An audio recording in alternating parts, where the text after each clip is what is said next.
মৌসুমীর সংসারে সবাইকে জানাই স্বাগত। শুভ সকালের অনেক শুভেচ্ছা, অনেক ভালোবাসা। আশা করি আপনারা সবাই ভালো আছেন। আজকের ব্লগটা দেখছেন রবিবারের ব্লগ, তো বেশ তাড়াতাড়ি সকাল সকাল কিন্তু শুরু করেছি। ভিডিওটা ভালো লাগলে একটু লাইক কমেন্ট শেয়ার করে দেবেন। আমি দেখতে যাবো, আমি একটু পাব না, তো আমি এখন পারে ওষুধটা আর তার বাড়ি মানে আমার, তো আমি একটু যে আমার অবশ্যই ঠিক তার আমার অবশ্যই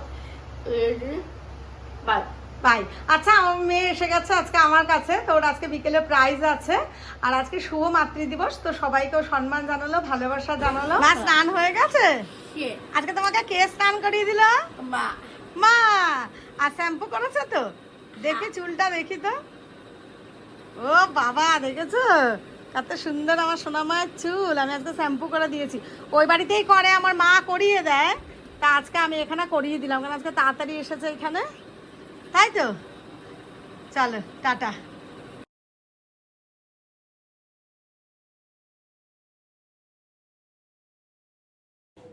এখন আমি রান্নাঘরে এসে গেছি, একটু ডিমের কারি বা ঝোল বানাবো, তো খুব হালকাভাবেই বানাচ্ছি। আর নিজের হাতেই সব মশলাগুলো রেডি করা ছিল, শুধু একটু আদা আর অল্প একটু পেঁয়াজ মিক্সিতেই ব্লেন্ড করে নিয়েছি। তারপর এটাকে কষিয়ে নিচ্ছি ভালোভাবে। মা তুমি কি করছো? মশলা বাটছো? এই মশলা দিয়ে কি হবে? হলুদ আর বিজয় হলুদ আর মিয়ানি হবে? আচ্ছা, তুমি এটা কি বাটছো? তুমি কি চেনো এটা কি বলে? এটা কি দেখাও, তুলে দেখাও তো সবাইকে, নোড়াটা তোলো তো। এটা কি বলো তো? বর্ষা। এটা কি? বর্ষা। বর্ষা। মানে সর্ষে বলে বর্ষা। দেখুন আমার কত কাজ করে দিচ্ছে, হেল্প করে দিচ্ছে, তাই তো? হয়েছে, বাটা হয়ে গেছে। কি দেবো? জল দেবো? কি দেবো? নুন। নুন দেবো? ও, ওর মধ্যে আবার নুন দিতে হবে। আচ্ছা দাঁড়াও, দিচ্ছি। দেখুন ও সব জানে, সর্ষে দিয়ে লবণ দিয়ে বাটলে তেতো হবে না, সেটা জানে, তাই তো মা?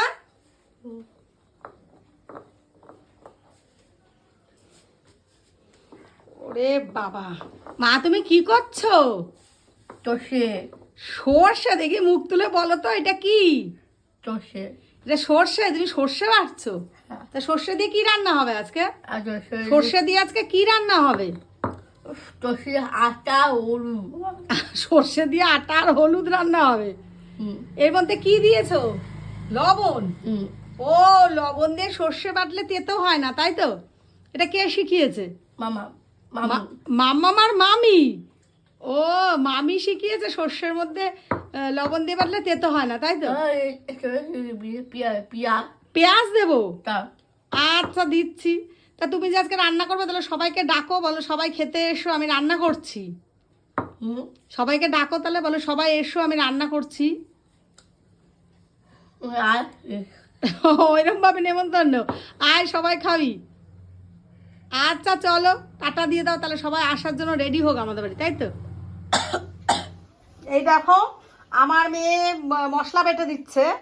ও আবার বলছে ওর মামির থেকে, মাম্মামের থেকে শিখেছে, সর্ষে দিয়ে লবণ দিয়ে বাটলে তেতো হয় না, তাই তো মা? দেখো বলছে হ্যাঁ। আর সবাইকে নেমন্তন্ন, সবাই চলে এসো, তাই তো? আচ্ছা সবাই চলে এসো।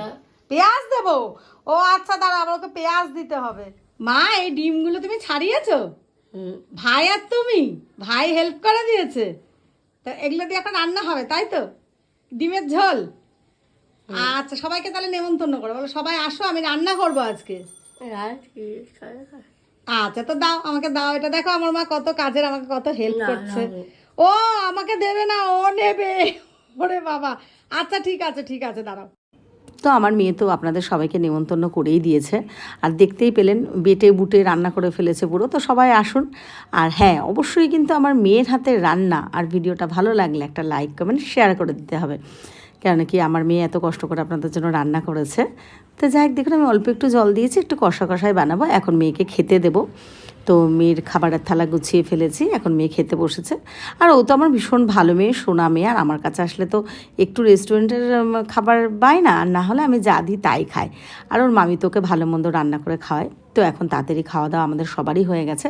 আর ঋষিকে বললাম দিদিভাইকে একটু ঘুম পাড়া, কেন কি একটু তাড়াতাড়ি উঠবে, বিকেলে একটু সাজুগুজু হবে, একটু বেরোবো, প্রচণ্ড গরম, তাই দুটো ফ্যানই চালিয়ে দিয়েছি। তো আমরা ঘুম থেকে উঠে এখন আমার মেয়েকে কিন্তু আমি সাজুগুজু করাতে বসেছি। তো এই যে আমার মেয়ের সাজুগুজু হচ্ছে, দেখুন আমি ভেবেছিলাম চুলটা খুলে রাখবো, কিন্তু প্রচণ্ড গরম, ওকে চুল খোলা থাকলে বেশ ভালো লাগে। আর হ্যাঁ, আর একটা কথা বলি, এই যে ওর যা সাজুগুজু করে সব কিন্তু আমার বৌদির হাতের বানানো। তো যারা আমাদের এদিকে কাছাকাছি থাকেন, আমার বৌদির দোকান বিশ্বরপাড়া, একদম ওই মাথায় যে শনি মন্দির আছে সেখানটায়। আর ও কিন্তু নিজের হাতেও জিনিস বানিয়ে দেয় আপনাদের পছন্দ মতন। আমি সেটা নিয়ে একটা পোস্ট করেছি, আরও আমি একটা পোস্ট করব, যদি আপনাদের ভালো লাগে তো যেতে পারেন। এই যে রীতিশা যে গলার হাতের এগুলো পড়ছে, এগুলো কিন্তু আমার বৌদি সব বানিয়ে দিয়েছে। ও অনেক রকম, শুধু এটা না, অনেক কিছুই বানাতে পারে। তো দেখুন রীতিশা কিন্তু খুব খুশি, আর বলছে আমি এখন প্রাইজ নিতে যাব, আমি সাজুগুজু করেছি, আমাকে কেমন লাগছে তোমরা সবাই একটু বলো, জামাটা কেমন লাগছে। আর চারিদিক দিয়ে এত আওয়াজ, এই জন্য এগুলো স্কিপ করে দিয়েছে। এদিকে আমার বৌদি ওরাও তো আসবে, আমার ভাইয়ের মেয়েও আসবে, তো ওরা সবাই এসে গেছে, আমরা কিন্তু এখন রওনা হয়ে গেছি। এই যে আমার ভাইয়ের মেয়ে আর ঋষি আমার ছেলে, আর ও তো মামির হাত ধরেছে, ব্যাস দুজনেই এবার হাঁটি হাঁটি করে যাচ্ছে। আর আমি কি করব, আমার তো আর ক্যামেরাই নেই, আমি ক্যামেরা ম্যান যেহেতু, আর আমি নিজে কি করে থাকবো, তো আমি পেছন পেছন সামনে যেতটুকু পারছি ভিডিও করে নিচ্ছি। আমরা এখন মাঠে এসে গেছি, তো বসার একদম জায়গা নেই, মানে পুরো প্রচুর বড় অনুষ্ঠানটা হয়েছে। তো আঁকিবুকির যারা অ্যাডমিন বা যারা প্রোগ্রামটা করেছেন, যে দাদা শ্যামল শিকদার দাদা, ওনাকে অনেক ধন্যবাদ জানাই এত ভালো একটা অনুষ্ঠান করার জন্য। আর সব থেকে দাদা এত ভালো, কিছু হলেই ভুল ত্রুটি বলছে ক্ষমা করবেন, ওরকম কোনো ব্যাপার নয়। এত বড় অনুষ্ঠান তো দাদা মানে সামলেছে, এত করেছে, এত গার্জেন, দেখুন কত মানুষ, গার্জেন বা বাচ্চাদের এতটা আনন্দ দিয়েছে, এটা তো আমাদের গার্জেনদের কাছে অনেক বেশি পাওনা। তো ঋষি কিছু হয়নি, ঋষিও দিয়েছিল আঁকা, কোনো ব্যাপার না, কম্পিটিশনে যে হতেই হবে এটা ব্যাপার নেই। তো অনেক মানুষ জিজ্ঞেস করছিল ঋষি কিছু হয়নি, ও তো খুব ভালো আঁকে, কম্পিটিশনটা একটা জয়েন করাটা বড় কথা, পেতেই হবে এমন ব্যাপার নেই। আর আমার মেয়ে তো পাচ্ছে, ওই দেখুন আমার মেয়ে টাটা দিচ্ছে সবাইকে, ক্যামেরা ধরলেই হলো, কিন্তু নিজের মতো কিছু না কিছু বলতে থাকে, বোঝাতে থাকে। এইবার আমি কিন্তু একটু ক্যামেরার মধ্যে আসতে পেরেছি, আমার ভাই মেয়েকে বলছি এইবার দেখ আমি একটু এসেছি, তুইও তাকা। তো লজ্জা পাচ্ছে। আর ওদিকে স্টেজে আমাদের শিখা সরকার দিদি, উনি এটা পরিচালনা করছেন, সবাইকে বলছেন। এই যে শ্যামল শিকদার দাদা যে অরেঞ্জ পাঞ্জাবি পরা, আর বাবুন শাহ দাদা উনি আমাদের চেয়ারপারসন, তো ওনাকে সম্মান দেওয়া হচ্ছে। ভীষণ ভালো মুহূর্ত, পেরেছি যতটা ততটা ক্যামেরাবন্দি করার চেষ্টা করেছি, সবসময় তো পারিনি, কিন্তু অনুষ্ঠানটা বেশ ভালো লাগছে। আর ওই যে দেখুন দূরে নগরের কথা দাদা, ব্যোমকেশ মজুমদার দাদা, উনিও কিন্তু ভীষণ ভালো মানুষ, আর উনিও কিন্তু আমাদের নবব্যারাকপুরের সব খবরাখবর সব পরিস্থিতিতেই তুলে ধরেন।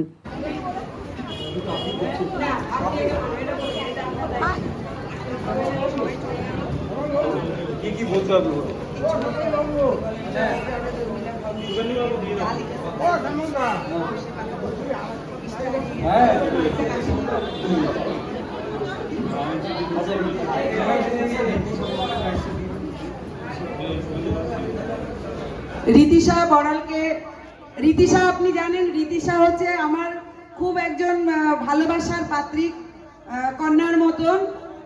ওর মা হচ্ছে সামনে দাঁড়িয়েছে মৌসুমী বড়াল, এবং ওর ভাই হচ্ছে ঋষি বড়াল, খুব সুন্দর ভালো ছবি আঁকে ঋষি। আর রীতিশা হচ্ছে বিশেষ চাহিদা সম্পন্ন শিশু, কিন্তু তা সত্ত্বেও ও কিন্তু ভালোবাসা রইল, এবং সে পুরস্কৃত হচ্ছে, এটা খুবই আনন্দের এবং গর্বের বিষয়। দেখি রীতিশা মামনি কি বলে আমাদের।